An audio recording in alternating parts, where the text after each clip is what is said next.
Video చూసేటటువంటి మిత్రులందరికీ నమస్తే. ఎవరైతే కానిస్టేబుల్ అభ్యర్థులు ఎవరైతే ఉన్నారో వారు ఈరోజు డీజీపీ ఆఫీస్కి వెళ్ళి ఈ యొక్క ఏదైతే హైకోర్టులో ఉన్నటువంటి కేసులన్నింటినీ కూడా పరిష్కరించి ఆ తర్వాతనే మెయిన్స్ రాత పరీక్షను నిర్వహించాలని చెప్పేసి డిమాండ్ చేయడం అనేది జరిగింది. అందుకు సంబంధించి కొంతమంది కానిస్టేబుల్ అభ్యర్థులు మీడియా ముఖంగా మాట్లాడినటువంటి కొన్ని వీడియోలను కూడా ప్లే చేసేటటువంటి ప్రయత్నం చేస్తాను. వీడియో కనుక నచ్చితే దయచేసి లైక్ చేయండి. Thank you. ఏం చేస్తారు, మీరు నెక్స్ట్ ఒక 6 నుంచి 8 వారాల తర్వాత ఆఫ్టర్ సమ్మర్ హాలిడేస్ తర్వాత బెంచ్ మీదకి వస్తాయి. అప్పుడు నిజంగా ఆ రూల్లో కాదో చూద్దాము.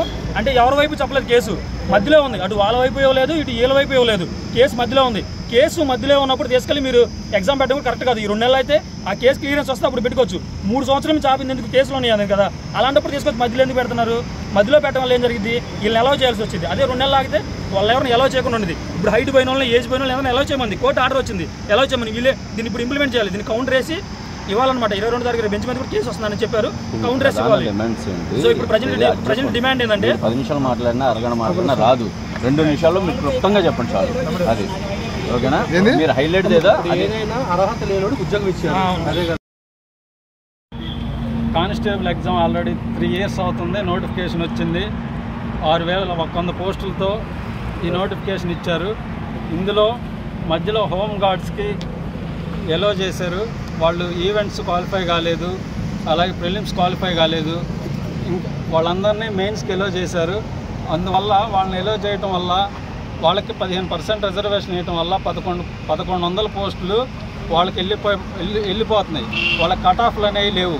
సరైన కట్ ఆఫ్ లేనప్పుడు ఆ 1100 పోస్టులు వాళ్ళకి ఏంగా మిగిలిన పోస్టులు జనరల్ ఆస్పిరెంట్స్కి ఇబ్బంది అవుతుంది. ఈరోజు ఒక్కసారి ఎలో చేస్తే ఇది జీవితకాలం ఇంకా మొత్తం పోస్ట్ అదే కంటిన్యూ అవుతూ ఉండిద్ది. జనరల్ అభ్యర్థులు చాలా ఇబ్బందులు ఎదుర్కొంటారు. దయచేసి ఆల్రెడీ ఈ కోర్టు కేసుల్లో ఉన్నాయి. ఈ కోర్టు కేసులు క్లియర్ చేసి మాత్రమే ఎగ్జామ్ పెట్టాలని కోరుకుంటున్నాం. ఎందుకంటే ఈరోజు వాళ్ళు ఎలో చేసినాక మళ్ళీ అదంతా కేసు అంతా క్లియర్ కాకుండా ఇబ్బంది పడినప్పుడు రేపు రిజల్ట్ రాక వేలాది మంది ఎగ్జామ్ రాసి ఇన్ని సంవత్సరాలు ఆగి కూడా ప్రయోజనం లేకుండా పోతుంది. దయచేసి జనరల్ అభ్యర్థులకు న్యాయం చేయాలి.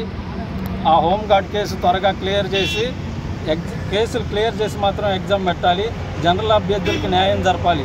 ఒక ఎగ్జామ్ ఇంతమంది కష్టపడి రాసి ఈవెంట్స్ కొట్టి వేలాది ఖర్చు పెట్టి ఇంత చేస్తే మీరు 1100 పోస్టులు తీసి అసలు ఏ ప్రిలిమ్స్ క్వాలిఫై కానివాళ్ళు, ఈవెంట్స్ క్వాలిఫై కానివాళ్ళు డైరెక్ట్గా మీరు ఎలో చేసి జనరల్ అభ్యర్థులకు అన్యాయం చేయటం వల్ల చాలా ఇబ్బంది అవుతుంది. ఇది ఈ రోజే కాదు, ఈ నోటిఫికేషన్కే కాదు, తరతరాల నోటిఫికేషన్ కూడా వేలాది మంది అభ్యర్థులు ఇబ్బంది పడతారు. దయచేసి ఇది గమనించి కేసులు క్లియర్ చేసి మాత్రం ఎగ్జామ్ పెట్టాలని కోరుకుంటున్నాం.